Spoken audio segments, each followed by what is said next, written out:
1500. Chega ao Brasil o primeiro correspondente estrangeiro, Pero Vaz de Caminha. De lá para cá, a imprensa passou a ter muito mais evidência no dia a dia das pessoas. Hoje, são números maiores. Temos acima de 500 correspondentes e mais de 30 agências de notícias internacionais. O mundo continua interessado em noticiar o Brasil. Daremos continuidade a mais um encontro com a imprensa internacional, que será transmitido ao vivo, agora também pela internet. O mundo conectado, globalizado pela notícia.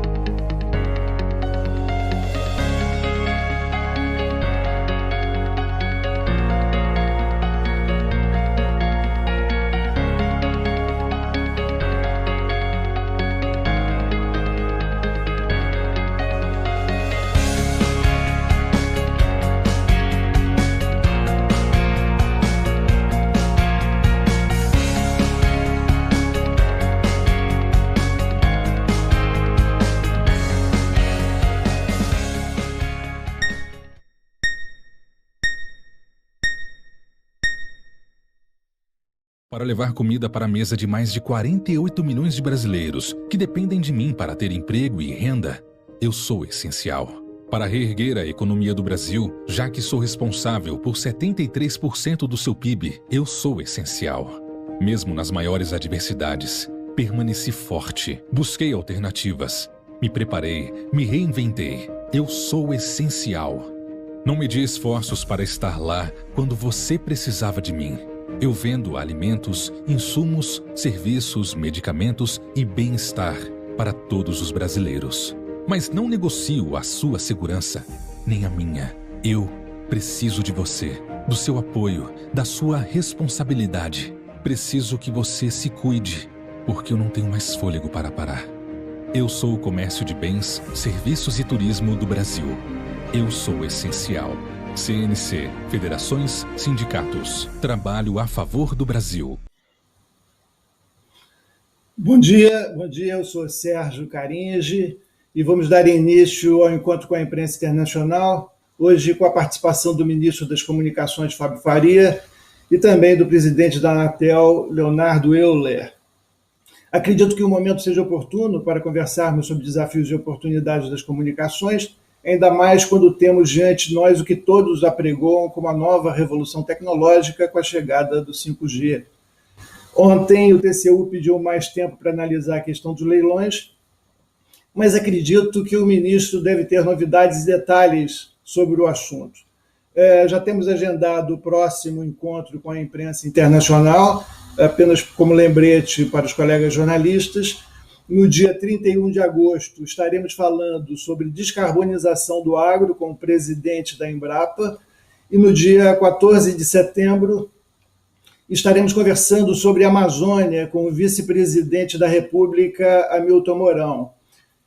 Para começarmos, queria agradecer a presença e colaboração do ministro Fábio Faria e do presidente da Anatel, Leonardo Euler, do presidente da Confederação Nacional do Comércio, José Roberto Tadros, do presidente da Federação das Câmaras de Comércio Exterior, Paulo Fernando Marcondes Ferraz.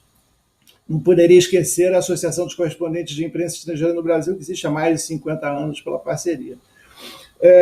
Antes de iniciar a entrevista, gostaria de chamar a mensagem do presidente da CNC, José Roberto Tadros. Por favor, roda o vídeo. Meus cumprimentos a todos os correspondentes da imprensa estrangeira no Brasil, aos promotores deste evento, que a Confederação Nacional do Comércio de Bens, Serviços e Turismo, CNC, tem a satisfação de apoiar, e ao convidado do encontro de hoje, o ilustre ministro das Comunicações, Fábio Faria. Teremos a oportunidade de conhecer um pouco mais e nos atualizar sobre um setor que sempre foi muito importante para o comércio e que já vinha se tornando cada vez mais essencial em um mundo crescentemente conectado. as medidas decorrentes dos protocolos de prevenção do Covid-19, que determinaram, entre outras ações, o isolamento social, representam uma espécie de prova de fogo da infraestrutura de comunicação das empresas e do país. A implantação do regime de trabalho em home office forçou as empresas a se adequarem a uma nova realidade para uma grande parte dos negócios. O crescimento do e-commerce, que já vinha aos saltos, se manteve em patamares elevados, com as pessoas incorporando hábitos de consumo que nominalmente levariam anos para adotar. A capacidade de adaptação das empresas, dos trabalhadores e dos consumidores brasileiros foi um dos destaques de tudo isso. Mas o que tornou viável as soluções adotadas foi o uso intensivo da tecnologia disponível. No entanto, as demandas são escaláveis e as tecnologias precisam avançar continuamente para atender às novas necessidades, cada vez mais dependentes do universo digital. Daí a expectativa na implantação da tecnologia 5G no Brasil. É um passo decisivo que devemos para o desenvolvimento do nosso país, das empresas, da economia e das pessoas. Essa tecnologia está sendo reconhecida como um requisito para habilitar a chamada quarta revolução industrial. E é ela que vai viabilizar, com sua velocidade, a ampliação do uso da internet em novas aplicações, como as que vão tomar as cidades e as casas mais inteligentes, por exemplo. O setor terciário representa mais de 70% do PIB brasileiro e é em nome desse setor que me manifesto. E manifesto a confiança e o apelo de que essa questão-chave para o Brasil, a implantação da tecnologia 5G, siga sendo conduzida com todo o critério e visão estratégica pelo ministro Fábio Faria e sua equipe. Sabemos que são vários os atores envolvidos, as etapas e as responsabilidades, mas uma boa coordenação desse processo que resulte no estímulo aos investimentos privados em uma regulamentação adequada e em um ambiente concorrencial saudável será um grande legado. Acima de tudo, são os interesses do Brasil que estão em jogo, o que é melhor para o país e o que é melhor e mais vantajoso com uma visão pragmática e objetiva a orientar nossas decisões. Um bom encontro a todos e muito obrigado. Obrigado, presidente Tadros. Agora passo a palavra ao presidente da Federação das Câmaras de Comércio Exterior, Paulo Fernando.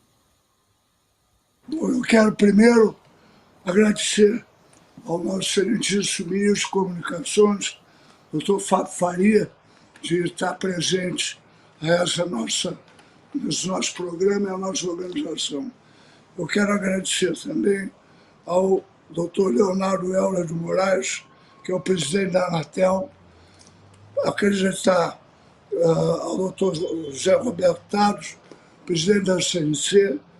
Eu quero agradecer também ao doutor Jorge Vidor, que fará a mediação do nosso programa, do primeiro de uma série, como já disse o doutor Sérgio Carins, que é o responsável pelo encontro da imprensa internacional com as nossas organizações. Muito obrigado e espero que tenhamos boas notícias e bons resultados desse nosso encontro aqui com o nosso ministro Fábio Faria, ministro das Comunicações. Muito obrigado. Bom, então vamos dar início à mediação do Jorge Vidor que vai dar início à entrevista com a imprensa internacional. Vidor, a palavra é sua. Muito obrigado a todos, um prazer muito grande estar aqui. Até uma emoção. Sabe, Sérgio, você que é bem mais novo que eu, não vai lembrar, mas na minha infância, na minha adolescência, ter um telefone fixo no Brasil era um luxo. Para fazer uma chamada interurbana, a gente precisava do auxílio da telefonista, né? E às vezes marcava a hora, olha, para completar a ligação daqui a 5 horas e tal. Mesmo para falar num telefone público, tinha filas. O meu primeiro telefone fixo que eu comprei num plano de expansão, paguei dezenas de, sei lá, talvez 24 prestações. E hoje aqui estamos falando de um Brasil que está chegando ao topo de linha, né, da tecnologia na área de telecomunicações. Telecomunicações que revolucionaram o planeta nos últimos 20, 30 anos, né? Eu acho que a internet é uma revolução tão semelhante à que Gutenberg promoveu quando permitiu a criação da imprensa escrita. E sem ela a gente não vive, sem essa tecnologia a gente não, hoje, estaria passando uma situação dificílima com essa pandemia. Permitiu o home office, permitiu o delivery, permitiu uma série de coisas que mantiveram a economia mal ou bem funcionando, a vida das pessoas funcionando. É um prazer muito grande que a gente hoje está fazendo esse encontro para tratar exatamente da introdução, da implantação da tecnologia mais sofisticada no mundo das telecomunicações, a 5ª geração de telefonia e transmissão de dados. E, sem mais deleites, né, vamos passar para a nossa conversa. Eu queria chamar o presidente da Anatel, o Leonardo Euler, para fazer uma pequena introdução e depois abrimos para o ministro. Leonardo, por favor. Me ouvem bem? Ouvimos. Bom dia a todos. Eu queria cumprimentar aqui o Sérgio Caringe, que fez a apresentação. Quero cumprimentar também o Jorge como mediador, o José Roberto Tradros, da CNC, o Paulo Fernando, a Associação de Correspondentes Estrangeiros no Brasil, e claro, também nosso ministro, o ministro Fábio Faria, com quem tenho a honra de debater nesse painel virtual. Eu acho que você, Jorge, muito bem contextualizou esse debate ao mencionar a importância e a essencialidade das soluções digitais que demandam infraestrutura de conectividade que, por sua vez, necessita de infraestrutura de telecomunicações. As soluções digitais, aliás, elas têm sido implantadas, né, à medida que elas têm se revelado eficazes para endereçar os mais variados desafios que, inclusive, essa crise, essa pandemia nos impõe. O confinamento, né, o isolamento tem ensinado que custos de transação, inclusive, podem ser significativamente reduzidos, ganhos de produtividade podem ser logrados a partir do uso mais intensivo e mais inteligente dos mecanismos digitais, né? E para muito além disso, né, até as possibilidades de distribuição, de renda, de inclusão social, de provimento, saúde e educação, passam a contar com novas perspectivas a partir das soluções digitais que vêm sendo incorporadas nesses processos, né? E o próprio Estado, né, tem descoberto meios mais eficientes de promover políticas públicas, de amparar os mais vulneráveis. Veja que a distribuição e a implementação do Corona Voucher, mediante aplicativo da Caixa, é exemplificativo disso, né? Uma maneira digital de você já ir ao encontro da população e fazer política pública.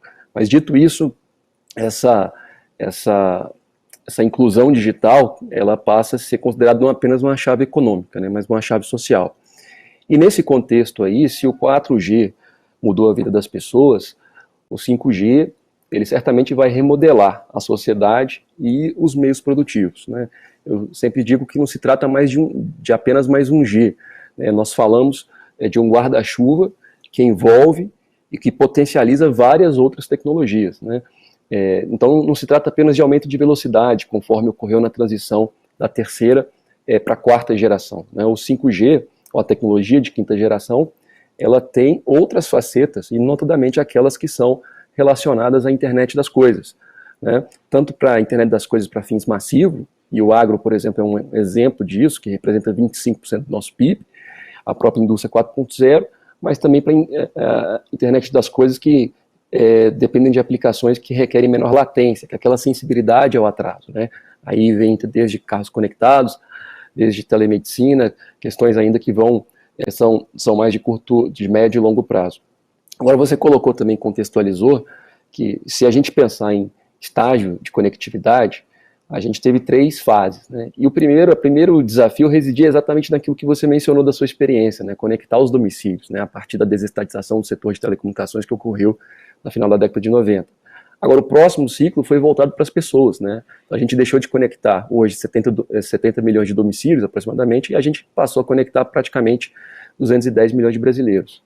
Mas aqui nós tínhamos um limite, e agora a gente começa, então, a tomar forma, né, um novo ciclo, né, e esse ciclo é representado pelas coisas. Então, em vez de a gente falar da ordem de milhões, nós vamos falar na ordem de bilhões. Mas então essa transição para o 5G é uma tecnologia, ainda que ela esteja na sua primeira infância, por assim dizer, ela vai catalisar inovação e outras tecnologias, né, como inteligência artificial, como robótica, como realidade aumentada. Então, evidentemente que isso vai gerar muitos ganhos de produtividade. Isso é fundamental porque sem ganhos de produtividade nós não temos crescimento econômico sustentável. Muito obrigado, Leonardo. Vou chamar agora o ministro para a sua exposição. E como nós somos jornalistas, né, ministro, vou lembrar que no meu estágio, na época que eu estava começando a trabalhei num jornal chamado Correio da Manhã. E sabe qual era a grande novidade tecnológica da época? Era um aparelhinho que a gente botava acoplado ao telefone fixo para ele ampliar o som de que estava dando linha, porque demorava tanto a dar linha que a gente precisava fazer outras coisas. Aí botava nesse aparelhinho e ele amplificava, estava dando linha, e você vai lá. Aí na hora você discava, errava o número, meu Deus, aí tem que esperar mais um tempo. E agora a gente está falando aí, como o Leonardo falou, da internet das coisas, né? Sua geladeira conversar com o seu aparelho de telefone celular, né? Quer dizer, vamos chegar a esse ponto. Ela vai avisar, olha aqui, está faltando leite, está faltando... quando a gente chegar a esse ponto também de inteligência artificial. Então, é um prazer recebê-los, e só para lembrar aos colegas jornalistas, colegas da imprensa internacional, que a gente vai manter aquele mesmo processo. Vocês candidatam a perguntas e eu vou seguir a ordem de quem se candidatar primeiro, tá certo? E vamos ver se a gente consegue fazer com que o ministro e o Leonardo consigam responder a todas as perguntas. Ministro, para a sua apresentação inicial, um prazer recebê-lo. Prazer estar aqui. Muito obrigado pelas palavras, Sérgio Caringe. Quero cumprimentar também José Roberto Dados, presidente da CNC, Paulo Fernando Marcondes Ferraz, presidente da Federação das Câmaras do Comércio Exterior, e o presidente da Anatel, Leonardo Euler de Moraes, e o mediador também, José Vidor, junto com o Sérgio. Quero saudar toda a imprensa internacional, todos os correspondentes que estão participando, uma grande quantidade. Então, eu queria até fazer uma introdução muito pequena para que a gente pudesse deixar o tempo para responder as perguntas, que eu acho que tudo que a gente já vai falando sobre o 5G já é de conhecimento muito dos veículos que estão aqui, mas uma rápida introdução em cima do que o Caringe falou, e o Leonardo, é que realmente o 5G é uma revolução. Não se trata apenas de aumento de velocidade, né, que vai ser, para baixar um vídeo, vai ser igual um vídeo de 2 horas, vai ser na mesma velocidade que a gente baixa hoje para um áudio de 3 segundos. Então, assim, vai ser muito mais rápido, mas é a latência baixa que vai nos trazer o IoT, a internet das coisas, que a gente vai revolucionar a indústria, que a gente vai conectar toda a cadeia de produção, que a gente vai revolucionar o nosso agronegócio, o nosso setor de mineração, a nossa segurança pública vai crescer muito, a educação com 5G standalone, fazendo várias aplicações. Nós teremos várias profissões na próxima década que irão surgir né, com a tecnologia 5G. Isso ocorreu com 4G, quando os países implementaram. É só olhar hoje as empresas que tem nos Estados Unidos, empresas que valem bilhão, trilhão de dólares, todas elas começaram do 4G para cá. Então, o 5G vai trazer muito essa oportunidade para o Brasil vai se tornar competitivo. É um grande player, está bem situado, principal país da América Latina. Iremos sair aí, o segundo país que vai instalar o 5G, né? O Chile já fez seu leilão e nós estamos aqui no momento. Ontem nós tivemos uma votação no TCU, 7 votos dos 8 ministros do Tribunal de Contas, favoráveis ao edital que foi feito pela Anatel, muito bem feito, cumprimentando aí o Leonardo, os conselheiros e todos os técnicos da Anatel que fizeram um trabalho brilhante. Agradecer também toda a minha equipe técnica, em nome do Arthur Coimbra, meu secretário de Telecomunicações, e agradecer também aos técnicos do TCU e aos ministros, que eles conseguiram votar a tempo, né, no tempo hábil, para que a gente pudesse ter o leilão esse ano. Agora, em outubro, que é a previsão no máximo, final de outubro, a gente espera que entre a primeira quinzena e a segunda quinzena de outubro, no máximo, nós temos o leilão aí realizado na Anatel, a gente possa ter todas as obrigações, porque nós estamos agora em 2021 e temos 40 milhões de brasileiros que não têm internet. Isso é um absurdo. Isso se deve porque os últimos governos, eles não observaram o nosso deserto digital. Nós tivemos o FUST, que foi um ganho que nós conseguimos, que é um fundo de universalização para serviços de telecomunicações. E o que é que houve no FUST? Ele foi usado só para o superávit primário. Foram 23 bilhões de reais, sem correção, que não veio nem R$1 para o setor. Com isso, nós conseguimos aqui com o Ministério da Economia e com o presidente Bolsonaro, ele liberou que o leilão fosse 100% não arrecadatório, né? Vai ser 90% não arrecadatório. Então, nós estamos falando aí algo de 40 bilhões de reais, significa 2 FUSTs, e nós colocamos várias obrigações. A maior delas é conectar todos os brasileiros, levar conexão para os 40 milhões de brasileiros que não têm acesso, e aí a gente foi colocando uma série de requisitos que nós consideramos importantes para o setor, até que cada localidade acima de 600 habitantes, ela receberá ou 5G standalone, ou o 5G non-standalone, ou até o 4G. Então, nós estamos falando de todas as localidades do Brasil acima de 600 habitantes, restando as pequenas vilas, os pequenos vilarejos, alguns quilombolas, algumas localidades mais remotas que nós estamos levando internet via Wi-Fi Brasil. Já foram mais de 14 mil pontos que nós levamos, 10.500 escolas, 1.800 postos de saúde, várias praças, vários lugares que receberam essa internet para que as crianças, né, pudessem estudar, as famílias pudessem se conectar. Foram 8,5 milhões de pessoas conectadas. Nós iremos levar para 15 milhões de pessoas até o ano que vem, através do Wi-Fi Brasil. Nós temos condições de conectar 2.000 pontos por mês.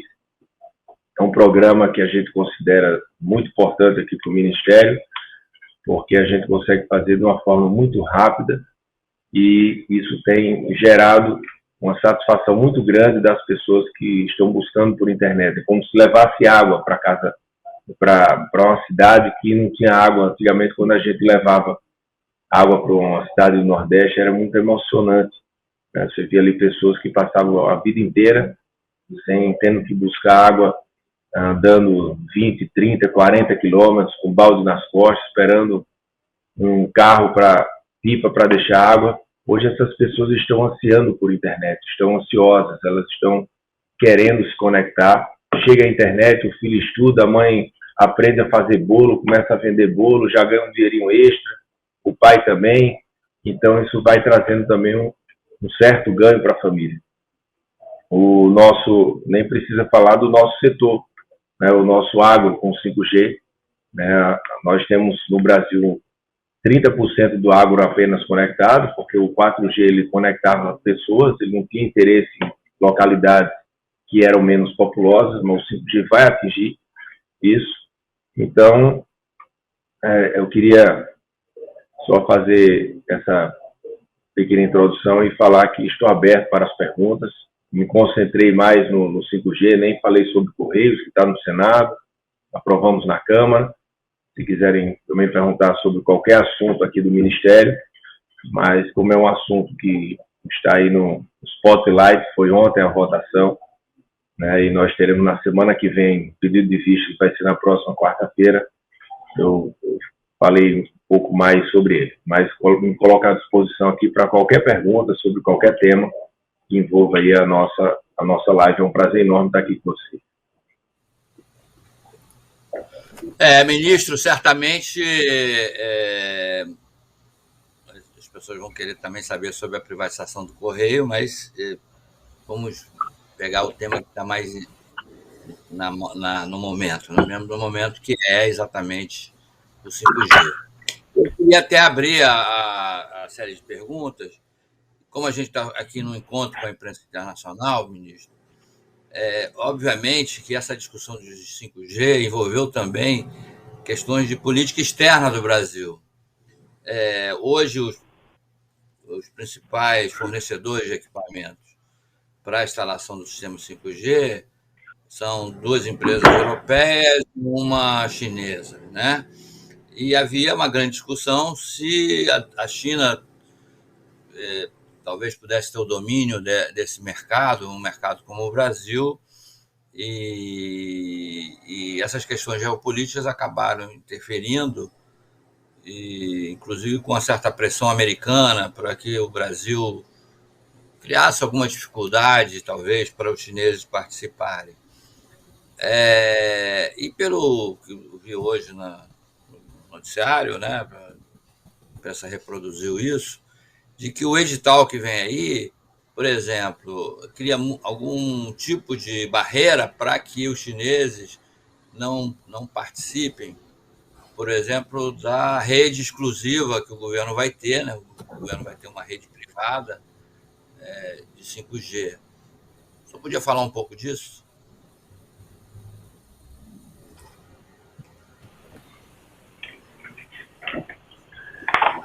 Claro, Sérgio. Então, nós fizemos o edital, a Anatel, né, que está faz parte aqui do Ministério das Comunicações, já mais de 9 meses atrás, né, essa construção. E o que é que nós buscamos no edital? Primeiro, atender as pessoas que precisam de internet, né? Isso foi o ponto principal, levar conexão para as escolas, hospitais, né? Aumentar a nossa cadeia produtiva, melhorar a nossa competitividade, o nosso potencial em relação aos outros players, aos outros países. Mas nós temos um problema geopolítico, né? que está no mundo inteiro. Está tendo uma guerra entre China e Estados Unidos. Nós estamos vendo agora no Afeganistão, né, os talibãs tomaram o poder de volta, e enfim, eu fiquei buscando alternativas que a gente pudesse superar qualquer questão geopolítica e deixasse, focasse no ponto principal, que é receber o 5G, né, ter o 5G no Brasil. E eu comecei a estudar muito os leilões que estavam acontecendo no mundo, e eles estavam quase todos fazendo uma separação entre a rede privada e a rede pública. Isso aconteceu em vários países, na Alemanha, Estados Unidos, na Finlândia. E, então, são vários fornecedores, são 2 europeus mais fortes, né? Nokia, Ericsson, tem a Coreia do Sul também, que inclusive estou indo no sábado que vem visitar a Samsung, tem a NEC no Japão, que é um pouco menor, market share menor, e tem a Huawei na China. E o que é que a gente fez? A gente buscou atender uma parte grande da população, do governo, né, que tinha medo de um temor de espionagem, de algo que pudesse ter um vazamento, né, independente de ser país A ou B ou C. Nós tivemos em 2011 um ataque aqui do governo a presidente Dilma, na época, e 18 ministros, né, foram hackeados pelo governo americano. O Snowden falou sobre isso, na época o Obama não negou. Então, isso foi em 2011, estamos em 2021 agora, né? Então, a geração da informação. Um chip, um semicondutor, ele é muito pequeno. Assim, são 25 vezes menor do que um vírus, por exemplo. Então, um vírus da gripe. Então, não dá para você saber se tem um backdoor ali ou não. Ninguém nem consegue, nem um grupo de cybersecurity do Exército brasileiro, de alguém consegue saber se por ali pode vir algum tipo de espionagem. Então, assim, o que é que as empresas, o que é que os países estão falando? Eles falam, ó, se a gente tem uma rede privativa, nos Estados Unidos ele tem 100, por exemplo, e tem só uma empresa que está fornecendo equipamento, se tiver algum tipo de vazamento, a gente sabe que veio daquela empresa. A gente pode cobrar daquela empresa. Mas se tem ali 5, 6 fornecedores de equipamento, ninguém vai nunca saber de onde vazou, quem foi que deixou, né, entrar um backdoor. Então, isso gera uma segurança maior, não é 100% garantida, como eu falei, não tem como se garantir 100% hoje de um fornecedor. Isso foi conversado com todas as teles, foi conversado com todas as empresas, foi conversado com todos os países. Nós chegamos nesse entendimento. Foi um entendimento que eu levei para a Câmara dos Deputados, para o Senado Federal, conversei com todos os ministros supremos, não todos, mas praticamente todos, conversei com todos os TCU. Os ministros do TCU viajaram para a Europa e para a Ásia em fevereiro, alguns viajaram também, junto com o técnico, para os Estados Unidos, para entender tudo isso. Então, a gente separou dentro dessa rede privativa, nós colocamos especificações em relação ao nosso mercado de acordo de acionista do governo brasileiro, e dentro desse acordo, dentro dessa rede privativa, algumas empresas que poderão participar e outras não. Por exemplo, tem um sócio da Huawei, que ele é fundador e ele é membro do Partido Comunista da China. Então, isso seria um dos impeditivos. Mas a gente não colocou especificamente o nome da empresa, nada. Se por um acaso, né, que eu acho que não é o interesse, né, tem interesse em tentar participar da rede privativa, teria que fazer essas alterações. O feedback que eu tenho é que não tem interesse, até porque as duas empresas que estão mais especializadas hoje em rede privativa no mundo é a Nokia e a Ericsson. A Samsung também tem muita experiência nisso, as outras estão muito focadas no agronegócio do Brasil, no setor de mineração. Nós vimos várias experiências, né, várias demos lá em relação a isso. Então, assim, tem uns focos de cada empresa e isso, eu diria que resolveu o nosso problema no Brasil, tanto é que os ministros do TCU, eles entenderam isso, eles tiveram essa compreensão, tanto que isso foi votado ontem, porque eles sabem que com isso a gente tanto protege a rede privativa. O que é que pode espionar no Brasil? Forças Armadas, governo, Suprema Corte, Tribunal de Contas, Petrobras, Banco Central, tudo isso vai estar preservado, está dentro da rede privativa. E o resto a gente vai deixar para o livre mercado. Agora eu queria dizer para vocês que nós temos acompanhado o que tem acontecido. Tem uma empresa na TSMC, que é uma empresa em Taiwan, que é fornecedora de 70% dos chips, dos semicondutores do mundo, e tem na Samsung também, tem outra empresa que tem 15% de market share e tem 15% que é dos americanos. A Huawei comprava da TSMC até o primeiro semestre desse ano. Depois dessa guerra toda entre eles pararam de fornecer para os chineses. Então, isso é um fator que, por isso, veio aqui o Sullivan, veio aqui nos dar uma overview em relação a isso, disse que isso não cabia para o leilão, que era um assunto posterior, né, às teles que vão bidar, elas que vão participar do leilão. Em relação à compra de equipamentos é depois. Então, saber se as empresas vão garantir que tem equipamento ou que não tem, que vai ter linha de produção ou não, eu acho que aí não cabe ao governo Isso cabe às próprias teles quando forem negociar com eles. Então, esse é um assunto que a gente tem acompanhado também, mas que em nenhum momento a gente pensou em atrasar o edital ou colocar o edital para colocar o Open RAN ou algo sobre isso. Desculpa aí que eu me alonguei, mas eu acho que eu posso estar respondendo alguma provável pergunta que possa vir na sequência. Aí já me antecipei. Norma Cury, Grupo Visão Portugal. Norma.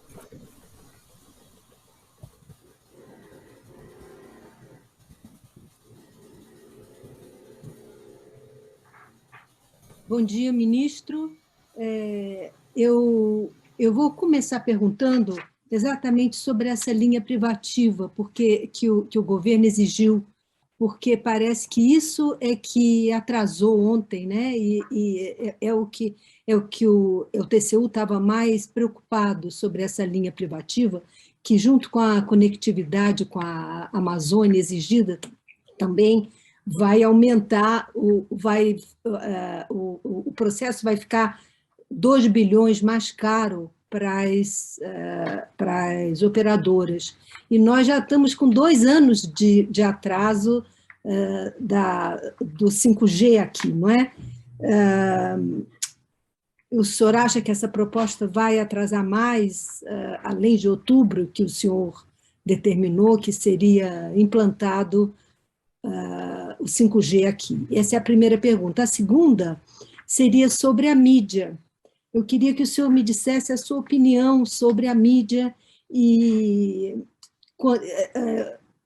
como é que o senhor conversa com o presidente sobre as críticas que ele faz à imprensa, e as pesquisas mostram que o presidente já perdeu 53% dos eleitores que ele teve em 2018, e principalmente se o presidente aceita os seus conselhos como ministro das Comunicações. Obrigado. Então, primeiro, não são 12 bi, tá? Não teve nenhum incremento de 12 bi. O Norte Conectado é 1 bilhão e meio, 1,5 bilhão, que vai atender 10 milhões de pessoas em toda a região norte.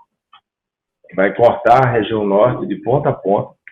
Dos 40 milhões de brasileiros que não têm internet, metade deles estão na região norte, ou quase metade, e só o Norte Conectado vai atender 10 milhões deles, 10 milhões de pessoas.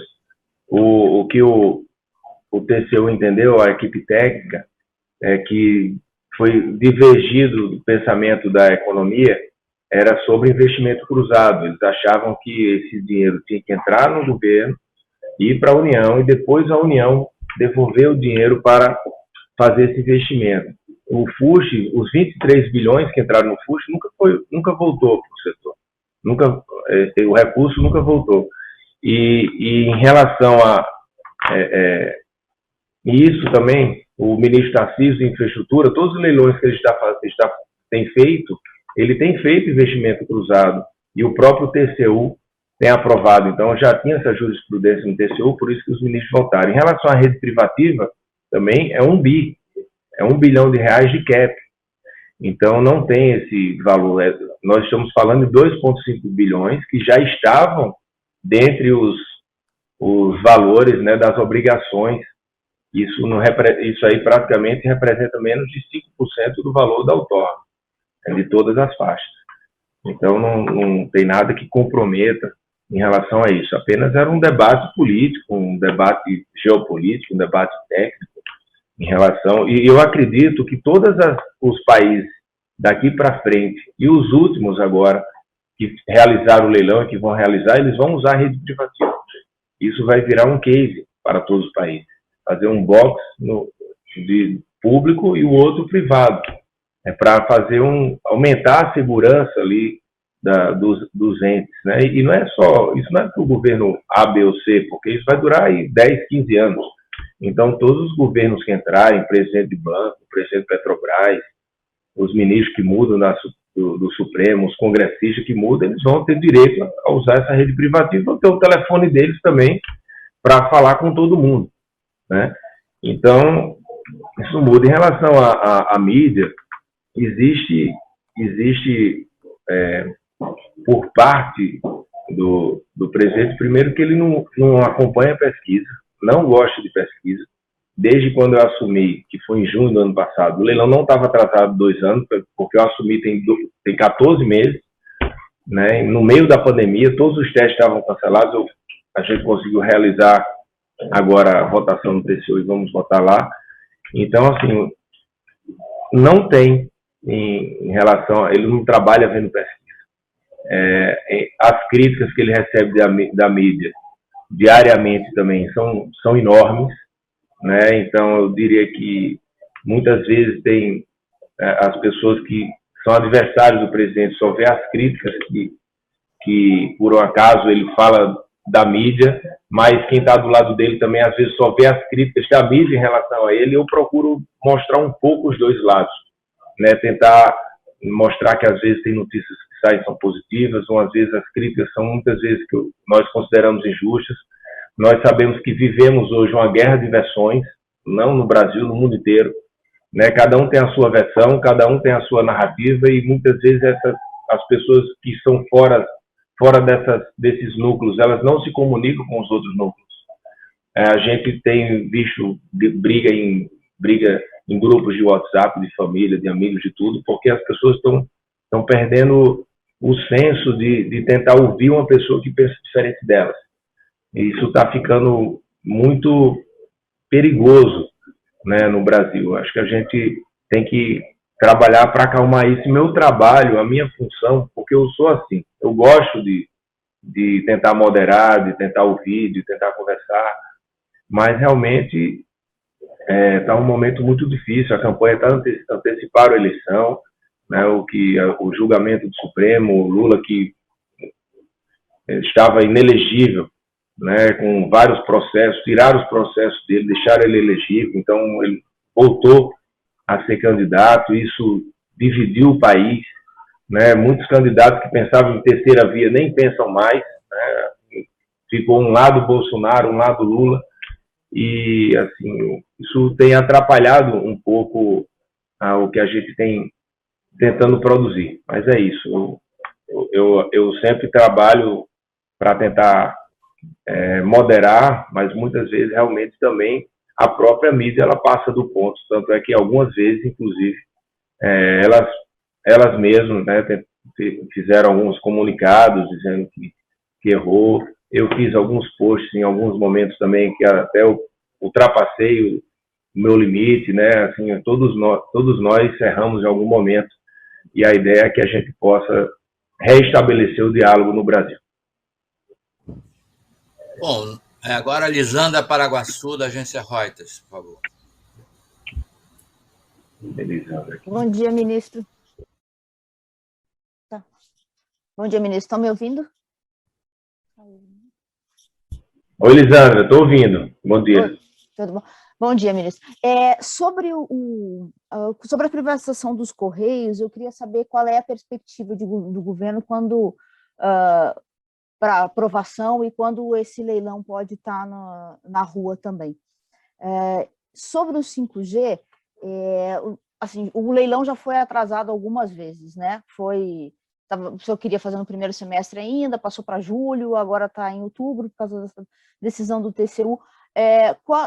Em saindo o leilão em outubro, quando o 5G deve começar a ser implementado no Brasil? Quando é que a gente vai começar a ter as primeiras ligações? Oi, Lisandra. Então, o Correio está no Senado, votamos na Câmara, o presidente Pacheco, falei com ele ontem à tarde, está escolhendo o relator, provavelmente vai para a CAI. Feedback que eu tenho é que tem 15 dias de acordo, né, de ficar 15 dias na CAI, votando na CAI e vota no plenário. Então, estamos falando aí que essa semana escolhe o relator, começa a contar os prazos de 15 dias para votar na CAI, depois Senado, mais aí umas 3 semanas para votarmos, se for esta, né, a previsão que o próprio Rodrigo Pacheco disse que tinha acordado ontem com os líderes. Em relação a outra, foram 3 perguntas. O prazo do 5G. Nós, até está o presidente da Anatel aqui, que tem até um conhecimento anterior ao meu, né? Ele que elaborou todo o edital, nós fizemos também, trabalhamos em conjunto, mas está garantido, mesmo com esse atraso de 3 meses, né, de junho para setembro, outubro, a obrigação de que até julho de 2022 todas as 27 capitais terão cobertura de 5G. O 5G standalone, que é o 5G Ferrari, que o relator Baigorre apelidou para fazer a comparação do 5G non-standalone com o standalone, né, que é o 5G muito mais rápido, é o 5G com a mesma velocidade, só que com a latência muito mais baixa, que que nós poderemos ter a internet das coisas. Eu acredito, Lisandra, que no dia seguinte do leilão, as empresas já vão começar a instalar o 5G em São Paulo, em Brasília, no Rio de Janeiro, em BH, nas capitais mais populosas. O agronegócio, com certeza, já receberá o 5G a partir desse ano. Muitos irão tentar buscar, né, essa briga aí pelo agro, que vai ser uma competição muito grande. Pelo que nós já vimos, percebemos, né, que existe uma vontade muito grande de abraçar o agro brasileiro. E as outras capitais, as mais longínquas, as menores, eu acredito que até o prazo de julho do ano que vem, mas vão começar com as maiores, mas nós teremos o 5G funcionando em algumas capitais até o Natal desse ano. Obrigado, ministro. Agora vamos com Débora Álvares, da Associated Press. Bom dia, ministro. Como vai? Me ouve, ministro? Estamos ouvindo sim, Débora. Vai em frente. Bom dia. Bom dia, Débora. Ministro, eu gostaria de saber, a partir da decisão ontem do Tribunal de Contas, eles formaram maioria pelo relatório do relator, se o governo pretende manter o cronograma, mas o relatório, o relatório falou sobre contrariando a área técnica num ponto chave, que é em relação à rede privativa que o senhor colocou. Eu gostaria de saber se o presidente Jair Bolsonaro vai ter alguma gerência ainda sobre isso. Até o final do ano passado, os senhores falavam, e o senhor, inclusive, falou várias vezes, que o presidente teria poder de decisão sobre a participação das empresas no leilão. E eu gostaria de saber se isso ainda é uma realidade e o que mudou de lá para cá em relação a isso. Eu gostaria de saber também como que foi a conversa do senhor com o secretário Sullivan, o que foi dito a esse respeito, se ele colocou alguma condição para o senhor em relação à participação, se ele fez algum pedido.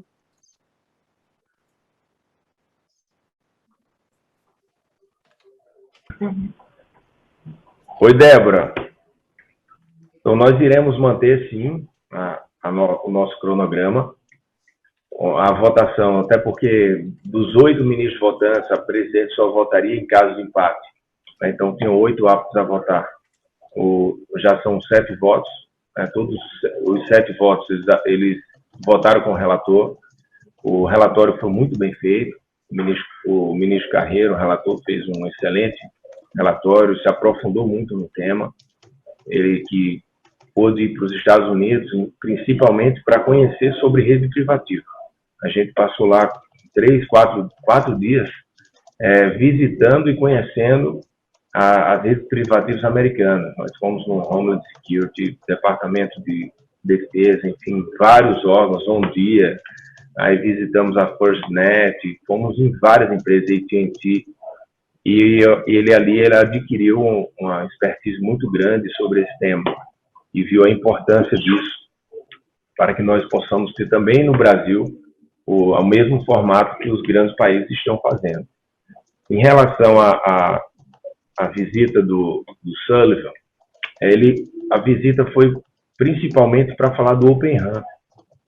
o Brasil tem interesse, né? São mais de 200 empresas que estão fazendo um acordo de que a gente possa, né, num certo momento, eu disse, Sullivan, isso não vai acontecer no meu ponto de vista antes de 2024, porque como você hoje tem um telefone, ele é da Samsung, por exemplo, se quebra uma peça, você tem que ir na Samsung comprar, né? Isso com o Open RAM sendo feito, com 5G, se quebrar uma peça de uma empresa, seja ela da Qualcomm, por exemplo, a gente poderia trocar na Motorola.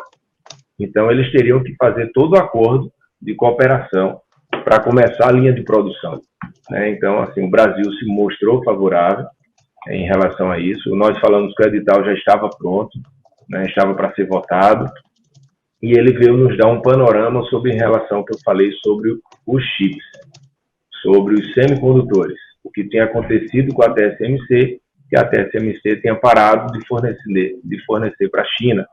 Então, isso foi uma informação que ele veio trazer aqui para o Ministério das Comunicações, que a gente já tinha tido essa informação nos Estados Unidos, em Washington, que tinha acabado de acontecer ali naquele momento, mas ele só veio reforçar também essa mensagem. Mas o tema principal foi o Open RAM. Edgardo Loguércio, da agência chinesa de notícias Xinhua. Bom dia, ministro.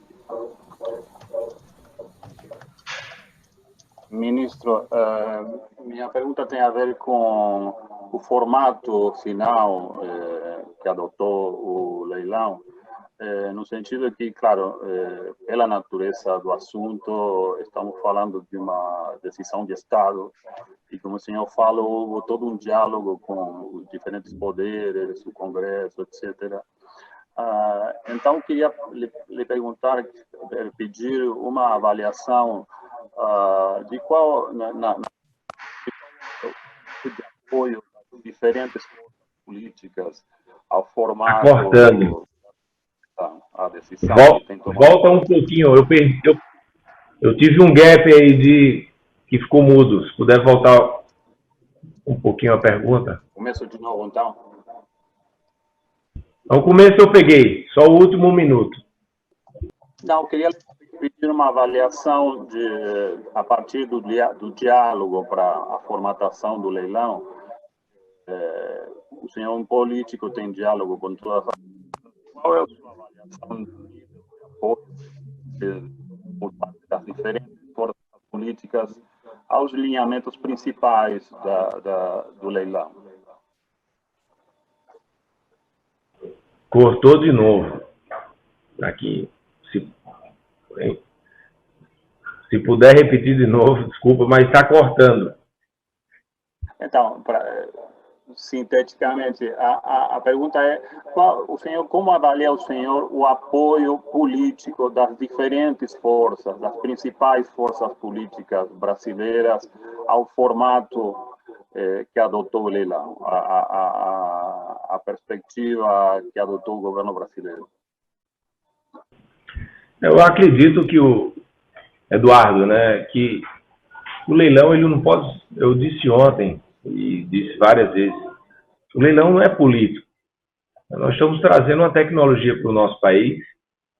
O 5G vai ser uma revolução na indústria brasileira, e a gente não pode ter uma cabeça pequena de achar que isso vai favorecer A, B ou C, ou favorecer o presidente Bolsonaro, porque ele quem está no poder agora.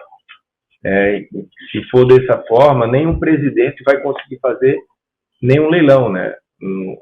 O 4G não teria ocorrido, porque ia beneficiar o presidente que estava na época, né? E o 5G ele é muito maior do que a política, né? A gente vai ter eu falo muito para os leigos, né? Pessoal mais velho, minha família, tipo, a gente viu os Jetsons antes, e hoje a gente já vê muita coisa acontecendo. E o 5G é os Jetsons de hoje, lá na frente. Entendeu? A gente vai ter uma oportunidade única para o país. E eu diria que as forças políticas, mesmo as de oposição, eu tenho feito, por exemplo, a deputada Perpétua lá na Câmara, que é do PCdoB, que abriu uma comissão. Ela mesmo disse: ministro, a gente torce para o 5G. a gente quer o 5G, né? Os outros deputados querem o 5G também. Então, é uma torcida que é suprapartidária. Então, eu diria que essa questão foi bem resolvida aqui. Os ministros do Supremo também, eu fiz chegar a eles sobre o 5G.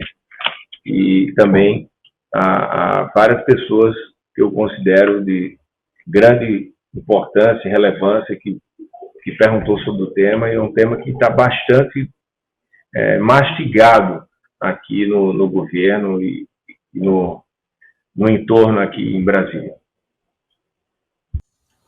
Viu, ministro? Acho que se a gente já tivesse 5G, essa pergunta do Edgardo não seria cortada, né? A transmissão seria melhor. Eleonora Gosman, perfil Argentina. Desculpa.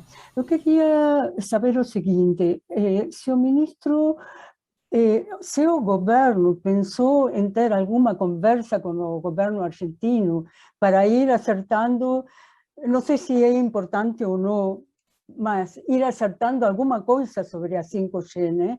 Eu acho que o governo argentino tem uma estratégia diferente do governo brasileiro, e nesse sentido teria alguma importância o fato de ter alguma conversa para coordenar, e é isso. Estamos cooperando em termos de...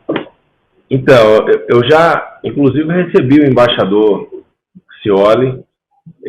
Na hora que eu recebi, ele já tinha feito reunião com 14 ministros. Teve com o presidente, ele tem uma ótima relação com os ministérios. Ele tem feito um trabalho importantíssimo. Semana passada mesmo, eu recebi uma empresa que estava comprando a Sky, foi um grupo argentino muito forte. Compraram a Sky do Brasil, estive com eles também. Nós temos feito vários acordos de cooperação. Eu tenho conversado muito com pessoas do governo argentino que trabalham em telecomunicações, empresas que estão fazendo investimentos no Brasil.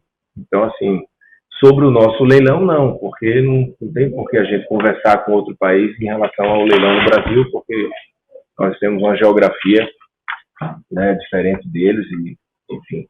Mas estamos cooperando em roaming, em satélites, desenvolvimento industrial e investimentos. Foi a Vert, né, que é a empresa argentina que esteve comigo na semana passada, que vai ser a dona da Sky no Brasil. Então, assim, em relação ao Ministério das Comunicações, tem uma relação muito boa. Pedro Osores, da Business News Americas. Bom dia, ministro. Bom dia, presidente Euler. Todos me ouvem? Sim, pode ir em frente. Perfeito. Ministro, o senhor agradeceu na sua fala inicial os técnicos do TCU, mas o relatório técnico foi bastante desfavorável. A área técnica apontou graves inconsistências e até ilegalidades. O próprio ministro Haroldo Cedras ressalvou ontem no pedido de vista que não seria possível aprovar, na opinião dele, o edital sem que essas graves questões fossem endereçadas pela Anatel.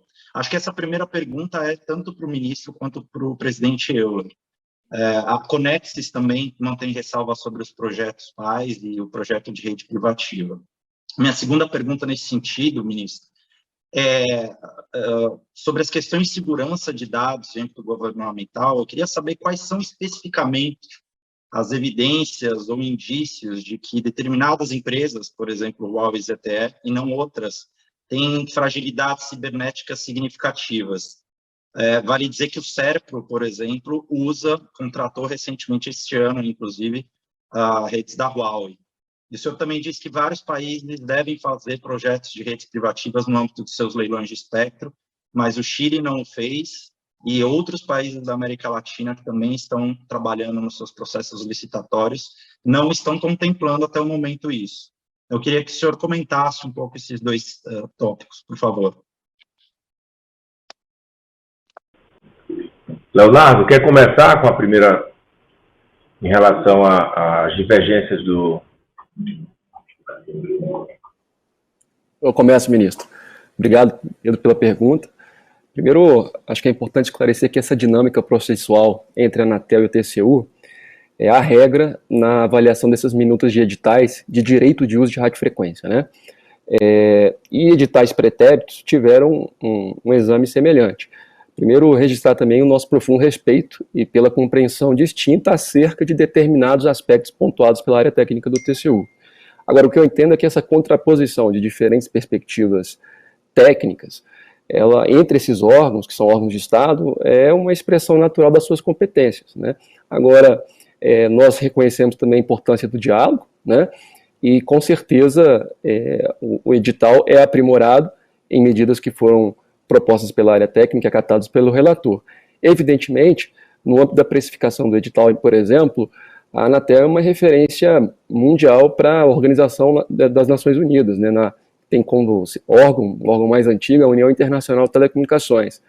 Então, a Anatel adquiriu uma expertise muito grande nessa parte de precificação.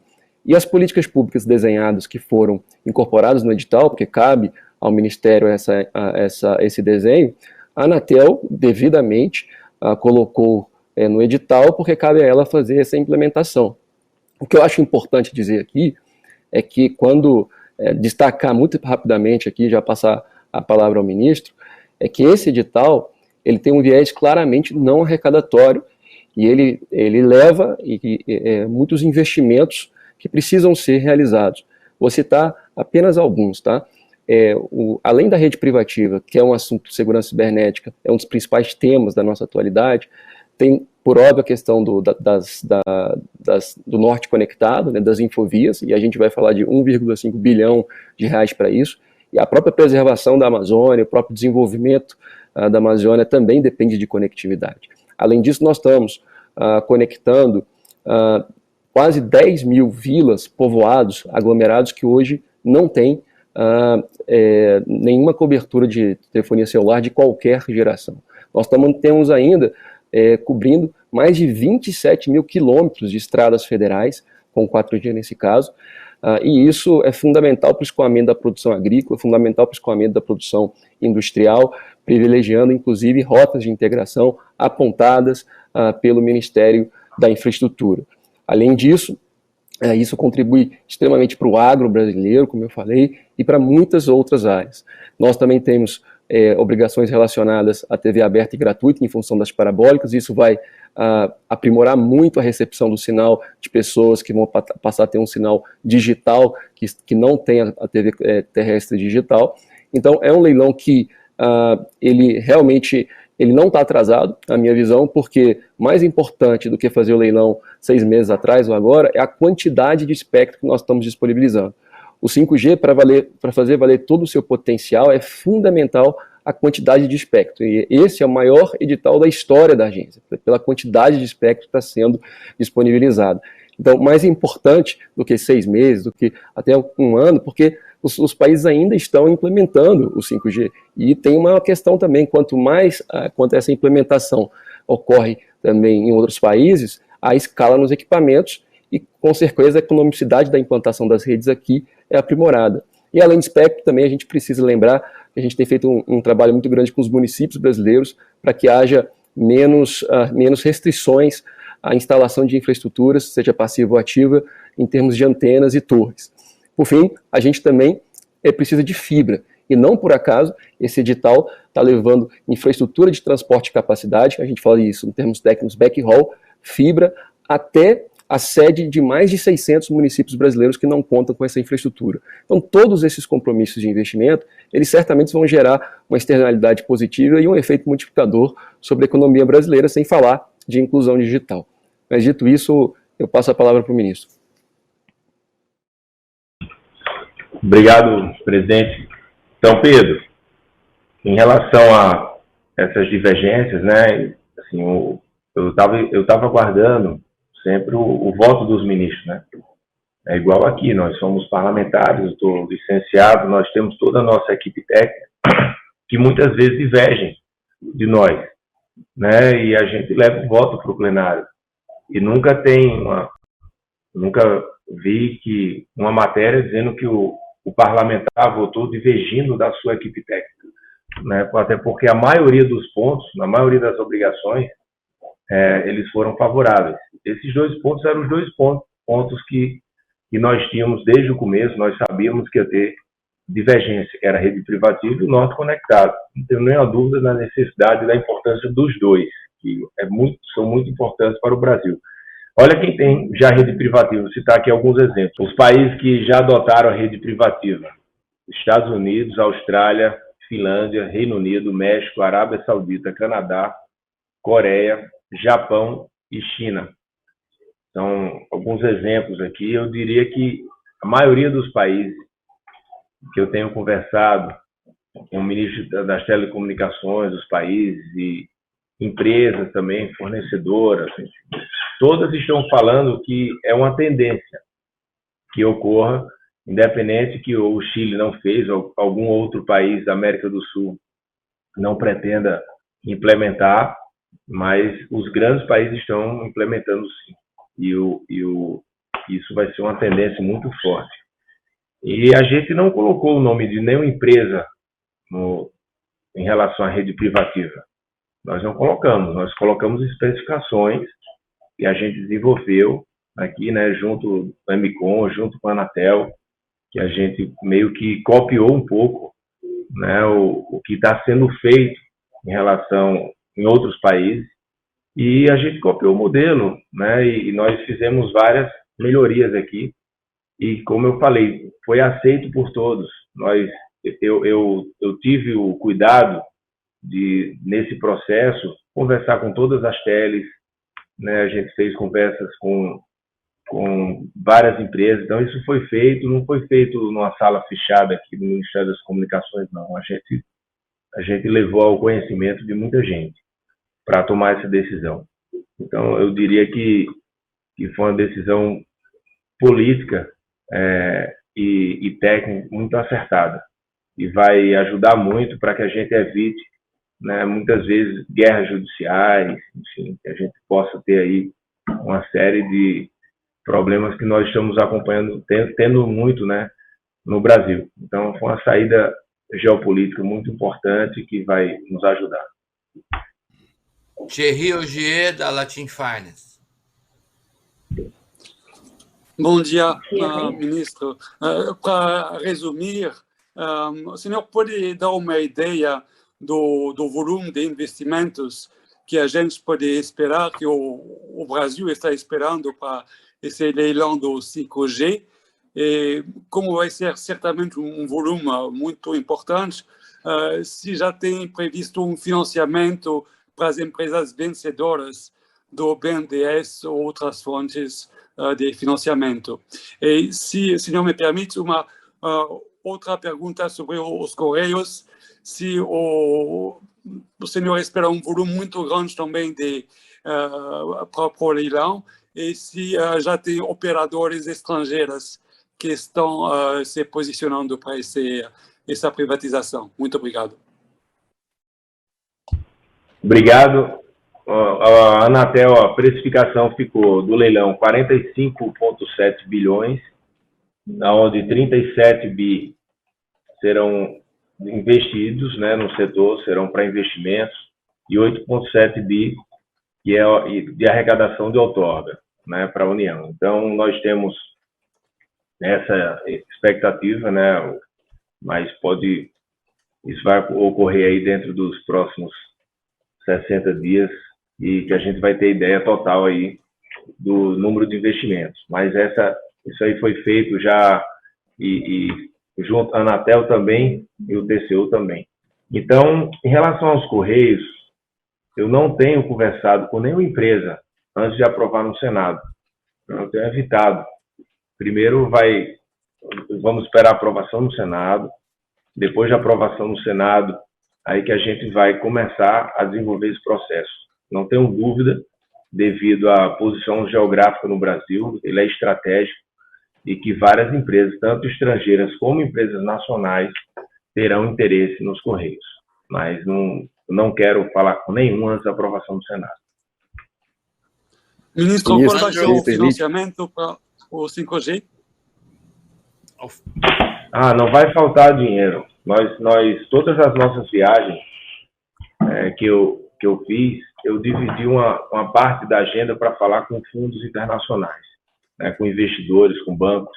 O BNDES mesmo possui linhas de financiamento para implementação do 5G. Muitas fornecedoras de equipamento também têm a prática de colaborar, né, com financiamento. Temos mais de 1 bilhão do Funtel disponível para financiamento, para financiar equipamentos 5G. E todos os países que a gente foi, todos os fundos que conversamos, todos eles estão interessados em entrar aqui no Brasil. Não vai faltar dinheiro, não vai faltar investimento, não vai faltar funding para essas empresas. Muito obrigado. Andrew Fishman, Intercept, Estados Unidos. Bom dia, ministro. Obrigado por participar hoje. O senhor mencionou que a conversa com o conselheiro de Segurança Nacional Sullivan dos Estados Unidos foi principalmente sobre 5G Open RAN, mas eu gostaria de saber o que mais foi discutido nessa reunião e quais argumentos e incentivos que os Estados Unidos podem ter oferecido para selecionar seus parceiros preferidos da Europa e dos Estados Unidos para a infraestrutura 5G. E, além disso, por favor, nos dê detalhes sobre a conversa com o diretor da CIA, Burns, em julho, em que eu suponho que o 5G também foi discutido. Obrigado. Começando de trás para frente. O diretor da CIA, eu estava viajando e eu estava em Barcelona, estava na feira de telecomunicações, não teve reunião, ele não teve reunião comigo e quando eu voltei, eu soube, né, e foi comunicado aqui que não foi tratado sobre o 5G. O Sullivan viria e queria ter uma reunião sobre o 5G e isso ocorreu. Depois da minha reunião, eu postei todos os assuntos que nós tratamos, até repetir aqui, foi o Open RAN, nós falamos sobre que o Brasil tem interesse, sim, de participação, até porque vai ter uma diminuição de preço muito grande, porque vai ter uma diversificação de empresas, a gente vai poder comprar de mais de 200 empresas, então, com certeza, a competitividade aumenta.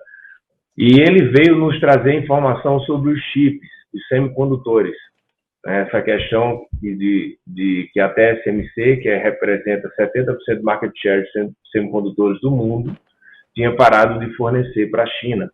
Então, assim, a reunião foi essa, eu postei exatamente isso depois. Eu sempre faço isso. Ontem terminou o leilão, eu chamei uma coletiva. Quando a gente vai para alguma viagem para a Europa e Ásia, eu fiz uma coletiva antes ou depois, Estados Unidos antes ou depois. Eu sempre evito ficar saindo informações truncadas, então por isso eu já chamo, já falo tudo que houve de forma transparente para que a imprensa tenha acesso. Sair daqui a alguns minutos, por causa de algum compromisso, ele já nos alertou para isso. Eu vou chamar a última pergunta, o Carlos Moreno, da Agência F, e logo a seguir eu pediria ao Leonardo, você fazer umas considerações finais com base em que você ouviu, poder também acrescentar alguma coisa. Carlos Moreno, Agência F. Ministro, boa tarde. Gostaria primeiro esclarecimento. O senhor já insistiu e ontem também falou de que o governo considera aprovado o edital porque tem maioria no TCU, mas o TCU ainda não tem esse pedido de vista e ainda não terminou a votação. Vocês têm alguma previsão de quando vai ser concluída essa votação e quando realmente a Anatel vai poder começar a colocar a andar esse processo e se com esse atraso, não sei se seria de 1 a 2 semanas, realmente vai ter leilão em outubro? Essa aclaração por primeiro. E segundo, a minha pergunta é, não sei se você teve conhecimento de informe que divulgou Human Rights Watch hoje de manhã, que fala que o presidente Bolsonaro, por usar suas redes sociais como sistema de divulgação de informações do governo, eles citaram que ele divulga no Twitter, ele divulga aumento do salário mínimo, decisões do governo. A Human Rights Watch alega que ele não poderia excluir de suas redes sociais pessoas ou organismos críticos do governo. Queria saber sua opinião sobre isso.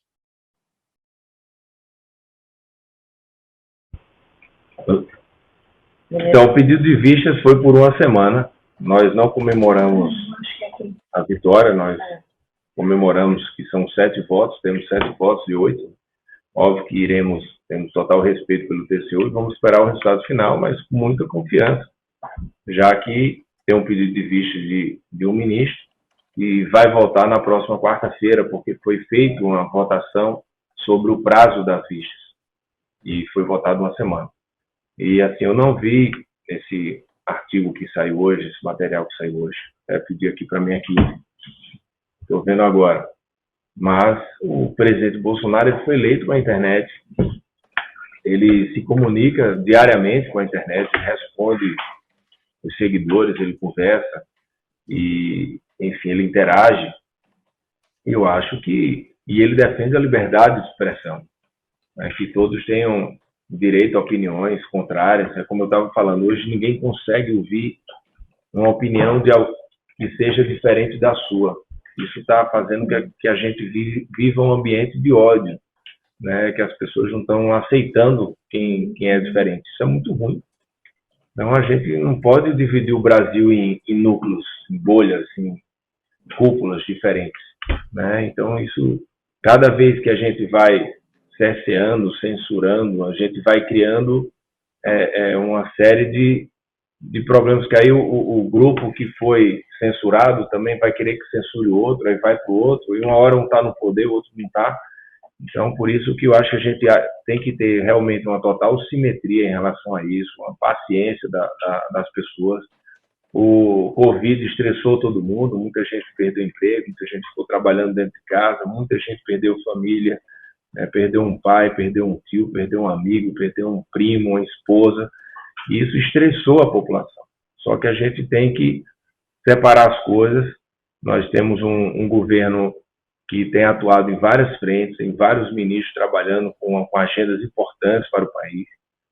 Eu mesmo estou aqui, o 5G acontecendo, os Correios, nós temos vários projetos importantes, o Wi-Fi Brasil, mais de 14 mil pontos, conectando 8 milhões e meio de pessoas, e a gente muitas vezes fica só tendo que discutir ruído, né?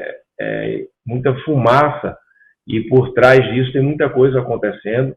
Isso, eu acredito que isso é uma estratégia da oposição de criar esse ambiente de cortina de fumaça para que a gente não possa, né, divulgar as ações importantes do governo. Mas eu acho que tentar pensar que o presidente não possa, né, dentro do seu Twitter, da sua rede social, divulgar as ações que ele está fazendo do governo, não pode bloquear. O Twitter é dele. Ministro, desculpe, não né? pasa. O que fala a organização precisamente. Desculpe, mas o que fala a organização é precisamente isso, que o presidente não pode excluir pessoas que opinam diferente dele de seu Twitter. Essa discussão ela não é pacificada, né? Não é uma discussão que a gente tem uma opinião totalmente formada em relação a isso. Porque muitas vezes eu vi, inclusive aqui no próprio Supremo, já teve essa decisão na Procuradoria, dizendo que o Twitter do presidente é dele, é pessoal. Então, se a pessoa chega lá e posta uma foto, muitas vezes jogando futebol com a cabeça dele, chamando ele de genocida e de tudo, por que não vai poder excluir essa pessoa? Entendeu? Então, assim, eu mesmo, quando eu recebo críticas construtivas, que eu vejo que existe realmente algo para tentar ajudar, eu respondo, eu vou lá e tal, interajo. Quando eu vejo que é um ódio mortal, que não dá nem diálogo, ou eu silencio, ou eu oculto, ou eu bloqueio, porque a gente tem muita coisa para fazer, não dá para perder tempo e ficar brigando na internet. Então, uma coisa é rede de governo, é o site do governo, é o site da SECOM, é a rede da SECOM, outra coisa é da pessoa física Jair Bolsonaro, né? Então, Ministro, eu acredito que nem aqui em nenhum lugar tenha pacificado essa questão. O presidente não é uma pessoa física, o presidente é um presidente do país inteiro.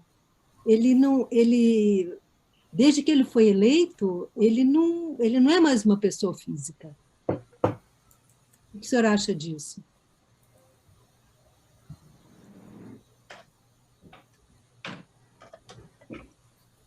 Isso é que o presidente faz anúncios pelo Twitter pessoal, que seria pessoal dele. Ele anuncia ministros, ele anuncia o aumento do salário mínimo, ou seja, virou um instrumento de governo, as redes sociais dele.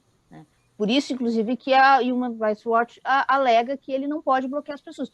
Porque quando ele faz isso pelas redes dele e bloqueia pessoas, ele está impedindo o acesso de pessoas a informações de governo, que são dadas em primeira mão no Twitter dele, no Facebook dele, e não nas redes do governo.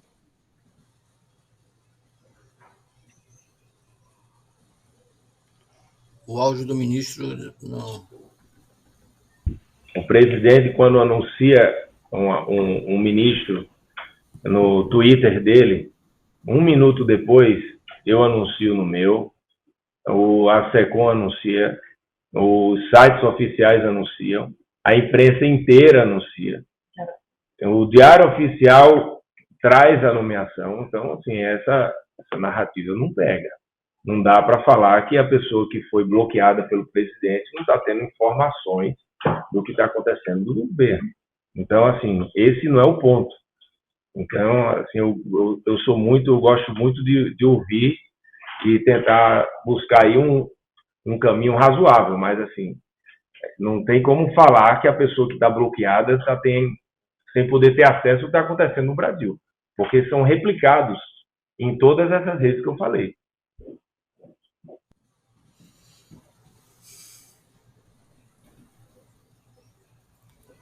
Bom, tivemos um pequeno... O ministro Fábio Faria, a assessoria dele nos pediu para que liberasse ele às 11h30, são 11h31. Então, claro que é um prazer que o senhor continue com a gente, mas se o senhor tiver que sair... Vou liberar a última pergunta. Mais uma pergunta, dá um plano. O Leonardo, presidente da Anatel... Leonardo fica me substituindo aí à altura aí. Tem muito conhecimento, grande presidente. E vai... Temos mais uma pergunta, então, ministro. Mais uma pergunta. Pode fazer. Diga, vai lá.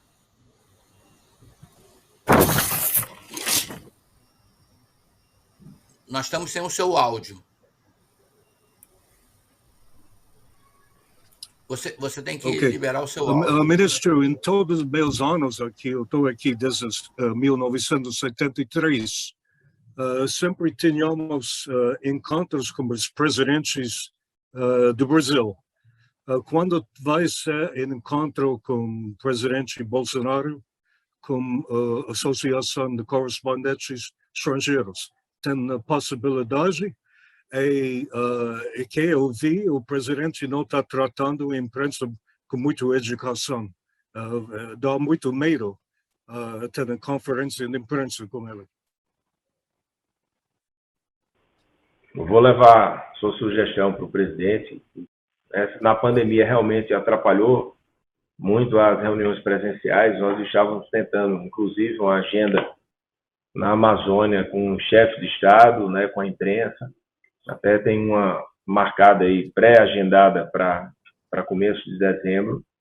E a ideia é que a gente possa, sim, principalmente em relação às discussões que estão presentes nos veículos estrangeiros, né, em relação à discussão sobre o meio ambiente. Por isso que a gente queria fazer reuniões em loco.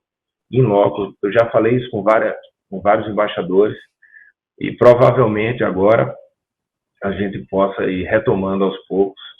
Eu vou sugerir, sim, ao presidente que a gente possa fazer, não aqui em Brasília,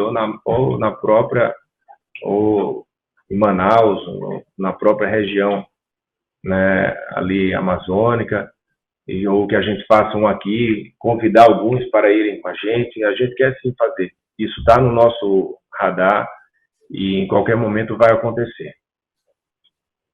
Então, eu queria só aproveitar para agradecer a oportunidade de falar com todos vocês, 1h30 de Zoom. Uma pena que não deu para responder a todos, né? Eu me alonguei em algumas perguntas, em algumas respostas aqui, mas eu queria deixar aqui a minha satisfação. Já fico aberto aí para que seja remarcado um próximo com todos que eu não consegui responder, tá bom?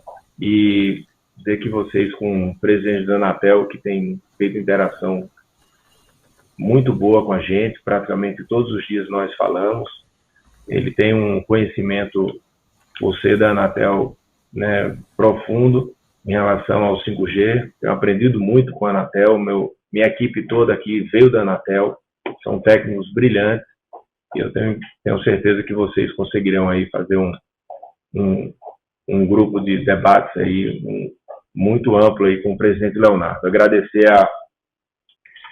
ao José Roberto Tados, que participou, o presidente da CNC, o Paulo Fernando Marcondes Ferraz, da Federação das Câmaras de Comércio Exterior, e os mediadores, né, Sérgio Vidor e Sérgio Caringe.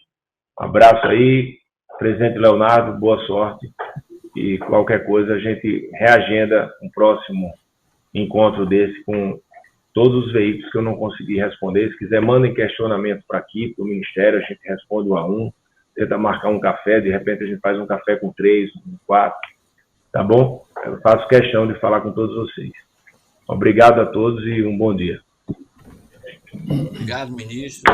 Inclusive, estou à sua disposição de responder as questões políticas, já que a gente está num encontro com a imprensa internacional que demanda do ministro mais além do que a questão específica da 5G. Mas voltando ao 5G, Leonardo, eu acho que ficou faltando o que na nossa conversa aqui que você acha que pode acrescentar? Obrigado, Sérgio. Eu acho que o ministro colocou bem as questões que nós realizamos acerca da precificação. Acho que tem um elemento importante aqui, que evidentemente que ajustes serão realizados a partir de determinações e recomendações que decorrem da manifestação do Tribunal de Contas da União, mas geralmente quando a gente faz esse cálculo, nós fazemos o cálculo dos investimentos daquilo que é o custo de oportunidade da faixa e daquilo que decorrem de obrigações que geralmente pode ter um valor presente líquido negativo. Então, na hora que você soma esses investimentos projetados ao longo dos próximos 20 anos, nós estamos falando aí em termos de 150 bilhões de reais aproximadamente. Então, é um volume de recursos muito expressivo. O ministro falou corretamente aí dos preços das outorgas. O CAPEX, ele é definido num plano de negócio hipotético, projetado e submetido ao escrutínio do TCU. A gente trabalha com esses valores e entendem que isso vai gerar realmente um poder transformacional muito grande. Além daqueles projetos que eu mencionei, relacionados à conectividade das estradas, de vilas, povoados, aglomerados, relacionados à Amazônia Conectada e outros também relacionados à radiodifusão, nós teremos também, a partir de manifestação, outros compromissos voltados, outros valores voltados para a educação, ainda não estão fechados, que dependerão daquilo que será arrecadado da faixa de 26 GHz. Leonardo, só uma questão aqui que o ministro jogou no ar e a gente não deu continuidade. Ele diz que no dia seguinte ao leilão, os investimentos já começarão a se concretizar a ponto de a gente rapidamente ter em algumas capitais a implantação do 5G. Como é que isso é possível tecnicamente? Bom, nós temos agora, para esclarecer, né, um pouco com mais detalhes, o cronograma. Então, após a manifestação derradeira do Tribunal de Contas da União, a Anatel já está trabalhando em paralelo com os elementos que o relator pontuou para fazer ajustes. Evidentemente, se outros ajustes forem necessários depois da decisão final do tribunal, nós vamos também incorporar, mas a Anatel já está trabalhando em paralelo. Após, então, a publicação, após a manifestação na próxima semana do Tribunal de Contas da União, a área técnica da Anatel submeterá os autos ao Conselho Diretor, que então fará uma nova decisão, endereçando os pontos aventados, e publica-se o edital. Depois de publicado o edital, nós temos no mínimo 30 dias, tem que ser aguardado, né, para esse prazo, essa janela temporal, para a realização do certame. Então, é razoável pensar aí que em outubro, em meados de outubro, nós estaremos aptos a fazer o certame. Agora, depois que você faz o certame e tem a licitação, aí as empresas, é lógico que depois você tem um trâmite, as empresas apresentam garantias financeiras, evidentemente, para as propostas e para os compromissos de investimento, os valores de outorga e para os compromissos de investimento. A Anatel, então, vai adjudicar isso. Esse é um procedimento administrativo Então, depois que a gente faz essa adjudicação, a empresa já pode explorar a faixa do 3,5 GHz naqueles lugares que não tem dependência das parabólicas, ou seja, daqueles lugares onde a TV digital terrestre já vai estar implementada. Por isso mesmo, as empresas já estão se mobilizando. A gente tem indícios que algumas, inclusive, já estão projetando essa arquitetura de rede deles em termos de onde colocar os sites, etc. Então, de fato, a partir dessa adjudicação, eles vão poder implementar as suas redes. Evidentemente que isso também passa por aquele aspecto que eu disse que é fundamental, de licença nos municípios, etc. E essa é a razão pela qual nós fizemos até uma carta aberta aos municípios brasileiros, esclarecendo que a gente precisamos de legislações municipais menos restritivas à instalação de antenas, sobretudo porque essa faixa de radiofrequência, a faixa de 3,5 GHz, que é a principal porta de entrada do 5G em função dos equipamentos existentes desse ecossistema, ela é uma faixa mais alta. Significa que ela tem uma boa capacidade, porém uma cobertura menor. E por isso nós vamos precisar de mais torres, de mais antenas, para ter uma cobertura adequada do 5G. O edital fala que a gente não vai ter que ter uma infraestrutura própria para 5G. As atuais torres não podem ser aproveitadas? As atuais torres, essas infraestruturas passivas, certamente podem ser aproveitadas. A questão é que você demandará mais sites, porque como a propagação do sinal é menor nessa frequência, que tem condições de cobertura inferiores, então você precisa instalar mais torres do que já existem. Essa é a questão. Serão aproveitadas? Certamente, mas precisarão de outras torres para a mesma cobertura, ao menos, que existe hoje. Ou seja, a demanda por essas infraestruturas será ainda maior, tanto de torres metálicas, quanto de rooftops e outras formas de instalação de antenas. Leonardo, muito obrigado pelos seus esclarecimentos. É um prazer também recebê-lo aqui no nosso encontro. Vamos torcer para esse leilão ser um sucesso, para a implantação desse sistema andar o mais rápido possível. A gente fazer um zoom aqui maravilhoso no nosso próximo encontro, quem sabe, né? Com imagens maravilhosas, sem cortar, sem nada. Sérgio Caringi, mando a bola para você de novo, lembrar do nosso próximo encontro, né? Muito obrigado, sim, Leonardo, pela sua disposição. Bom, Vidor, vamos anunciar aqui o fim desse encontro. Eu quero agradecer ao presidente da Anatel, ministro das Comunicações, que também esteve presente, todos os jornalistas correspondentes que participaram do encontro. Claro, pedir desculpas também por esses erros da transmissão que aconteceram, mas eu espero que o próximo seja com 5G, vai ficar tudo mais fácil. Para ficar como mais um lembrete para a imprensa internacional, no próximo dia 31 vamos ter o presidente da Embrapa para falar sobre a descarbonização. Em setembro, a data pré-marcada é 14 de setembro, vamos ter o vice-presidente Hamilton Mourão falando sobre a Amazônia com a imprensa internacional. Bom, obrigado, até lá.